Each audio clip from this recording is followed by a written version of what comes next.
We are here in front of our RV, Valkyrie.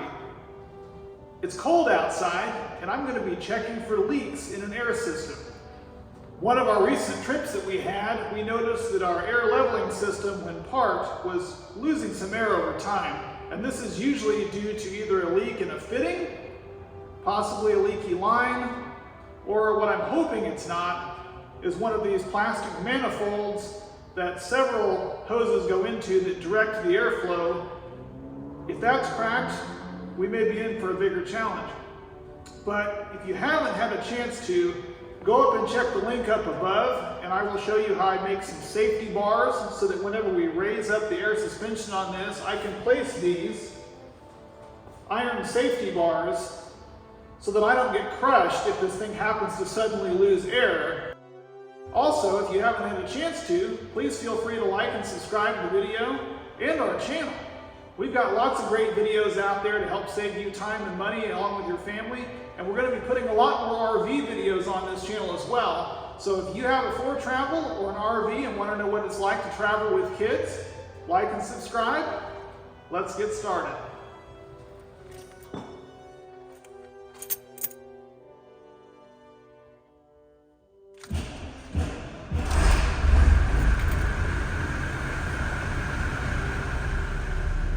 All right, air pressure is getting up there.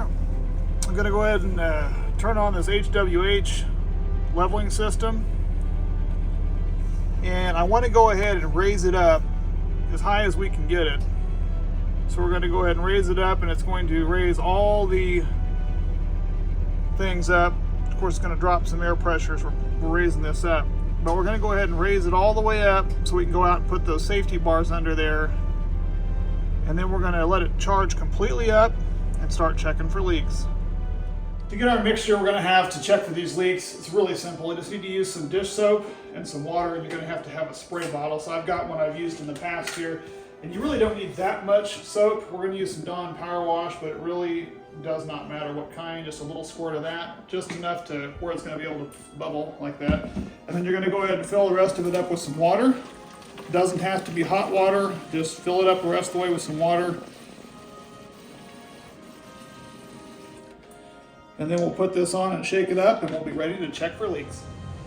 Now that we've got the old girl raised up and I've installed those safety bars, and we've got our mixture that we just made inside, we're ready to crawl into there and start tracing lines and spraying them down.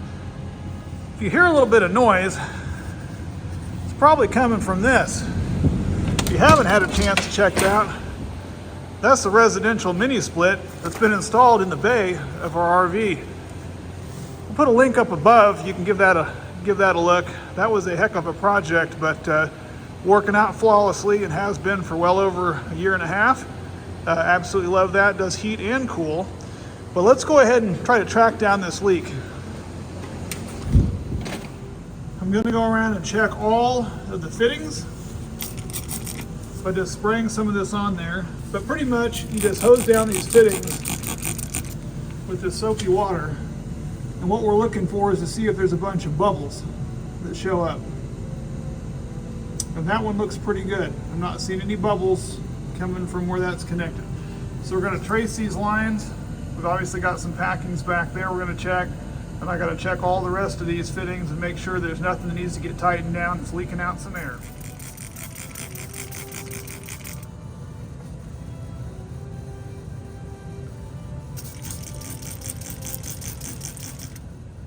Got to make sure to check. There's several fittings with regards to this around the step areas, because you've got this step that just folds out. You've got a step in here that is air pushes that in and out, and those are all tied in to this air system. So we got to make sure we test all of these fittings and all these back here. And it looks like these have been redone at some point.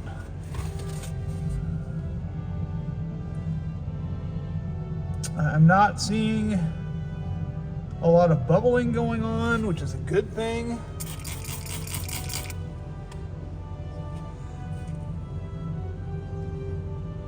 I'm also not out of that one there.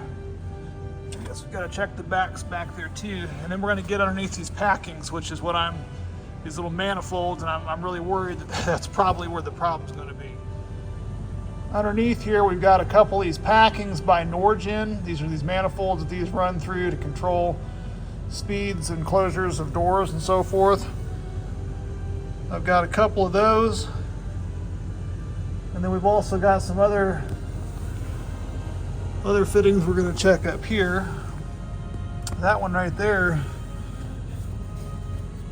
has got a crack there, although I don't know if that's just part of the knob. So let me get my spray in here.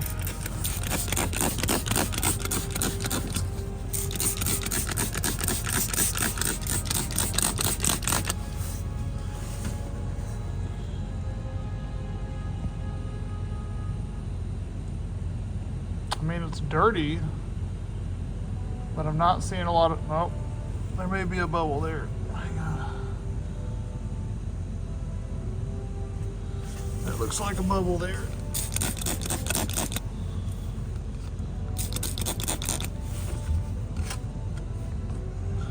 Okay, so there's one right there. It's a small one, but it is slowly leaking out of that manifold there, filling up that air bubble. And unfortunately, I am not aware of how to repair this, so I will probably have to get a part number for this and get that one looked at. I'm hoping these other ones are not the same way. And let's check another one.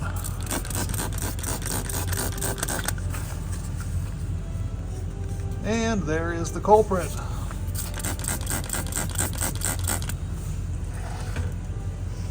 Now, there is where the air is leaking out of, at least one area. So that is a bad one. That one's going to have to be replaced for sure.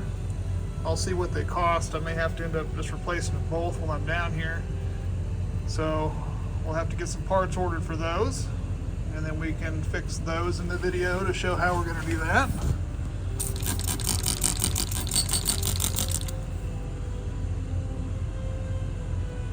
The rest of that seems to be okay. Probably not something everybody thinks about, but if you have an auxiliary pump that you use to keep air in your system, it's a good idea to test that guy while you're at it. You'll need to get it kicked on to test it, but use the same soap and spray it down and check for leaks there too. FedEx straight from Foretravel in Natchitoches, Texas. I've got my new Norgen valves. Came in a box like that. The valves themselves look a little different. I'm told they are direct replacements as far as the airflow and so forth. These Norgen valves, let's see if I can get it up here. I can get the number for you to see. But they should attach into the 12 volt DC and attach into the coach. Looks like we've got some mounting holes to mount that on there. So let's crawl under there and disconnect the old one and see what we can't do. I went ahead and said got both of them. And it comes with the supplied parts in the box there to get those attached. So let's pull off the old and see if we can't put the new ones on. It's tight quarters, but I disconnected this DC part here and it was so corroded I cut the wires off. It's a good thing that the new one came with what we need to attach in there. And we're going to go ahead and take these off first and get these screws undone and try to get this thing pulled off of the wall so I can detach these other back three. But I'm going to have to use both my hands to get in here because I don't have a lot of space to get this thing, but I can already hear that they're starting to let out what residual air that we had in there, and that's good. It's the reason why it's important to have those safety blocks like they're put up in all 4 corner has got 8 of them total to keep that from coming down and crushing me down here once this air does come out of here. Got the old Norgen valve off. I had to have my wife pull on the back side of these little screws. There's 4 of them. They had little nuts on them. You had to clamp onto them from this side and then work from the other side, so it helps to have an extra set of hands to take those off. That pulled these screws out and then disconnected the air fittings. This piece here that was all corroded, the new one comes with a new 12-volt fitting, and it's lined up exactly like the old one. There's a 1 and a 2, kind of like this, connected onto this green and the white onto the old one that I cut off. So you've got to go in and feed the wire through this back bushing and then pull it excess through and then wire that into there before you can then snap this back into place, and it snaps into a little hole that's there, and then this little plug will then plug right into the new valve. We've got the new 12-volt end attached on. When you go to put this on, you're gonna have to use new threaded tape, and these new ones do not fit in the same spot that the old ones do, so I'm having to make a little bit of adjustments, and I know this is difficult for anyone to see on here, but basically you're gonna have to turn one of these about 90 degrees to then get it to where you can then mount this thing in here a little bit sideways, so that those can attach on there and still be able to make your connection. So I'll set this up. I'm going to go ahead and wrap those with some new Teflon tape and get those put in, and I've got the 2 plugs to go on the back side of this over here, and we'll get it plugged up and fired up, and then I've already started working on disconnecting this other one as well. So let me attach a little bit more, and then I'll show you when I get this thing put up here what I'm talking about. Okay, second one is on there. I can honestly tell you it was a lot easier than the first, but neither one of them were attached yet. I've just got them both connected in and hanging here, and I can honestly say I'm more of a pain in the rear end. This probably could not have been much more difficult working underneath here at this angle. Yeah, that's cracked there, but it still turns and it's still fine. It wasn't leaking air, it's just these turn that dial. I've got everything on there tightened down as good as I can get it, so what I'm going to do is fire it up and then come down here and squirt some soap on and make sure that we don't have any more leaks. If we don't, then I'm going to figure out a way to mount these dudes. Fired it up. We're building some pressure. That's a good sign. But again, I won't know until I get down there to see how bad the leaks are, if there's any that are still left around those valves. But the fact that that's building pressure, that's a good sign. So the new valves apparently are switched around, and I didn't really notice that when I was under there. I tried to follow the diagrams, but apparently I got it wrong, because when the ignition is going on this one and it goes closed, it opens up, which it should be the opposite way, and then when it opens up, it goes closed. Now, it does seem to be working way better than the old valves. And this one in here, it may be reversed as well, but I don't know that it necessarily matters because it's an on or an off switch. So when you switch that, it appears to be working the step. And that seems to be working really well too. So I've got to switch the one around for the front and try it again. Switch that valve around, switch the 2 hoses around on that one. And now when the ignition is on, seals up like it should when you're driving. When you open, it drops down. That's good. Again, the seat mechanism, you flip the switch, it deploys, flip it the other way, tracks. The speeds and timings on everything, I'm perfectly fine with. There's ways to adjust that, but as of right now, shuts a little hard, but I'm okay with that. Okay, I got to get that cleaned up, and before we do anything else, I got to get underneath there while it's still pressurized and spray it for leaks. Fingers crossed there's no leaks, and then I got to figure out a way to bolt that back because it's set up a little different. Okay, here we are to check for leaks.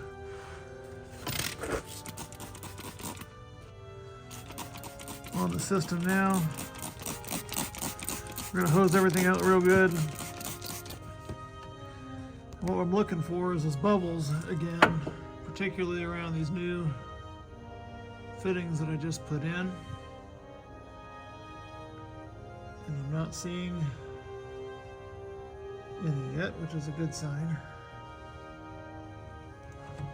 News over here, those are the ones I had to switch around. So the old one had these lines crisscrossed when they came into there, but that apparently not going to fly on the new ones. It's hard to follow the little diagrams that show where the air goes, so it was kind of trial and error. This particular one I marked off as well. On this front one, they ultimately should be flipped the other way, but because it's just an on or off switch in two locations on the driver's side and on the other panel, it's either open or closed for the step cover. I really don't care, so I'm just going to leave it the way that it is. With that one over there, it did need to get changed because under driving conditions you don't want the step to be out, so that had to be switched. But best I can tell, I'm not seeing any leaks. I'm going to spray it down a little bit more. If I don't see any leaks at all, I'm going to consider this a job well done. I hope you found this tutorial helpful on how to replace your old Norgen valves. These came off of a Foretravel. Again, it's a 98 U270 Foretravel. We've codenamed the Valkyrie. We'll put all the other videos we've got on our channel. Please feel free to go and check them out and like and subscribe to the channel so you don't miss any other videos for our updates. Dedicate a couple of hours to getting this done and prepare to get your hands dirty. It is tight quarters down there, but with those safety bars in place and the appropriate tools and a little bit of knowledge, you can save yourself a lot of money from those shop fees. I'm Jerry with the Happy Hootie, and we'll see you next time.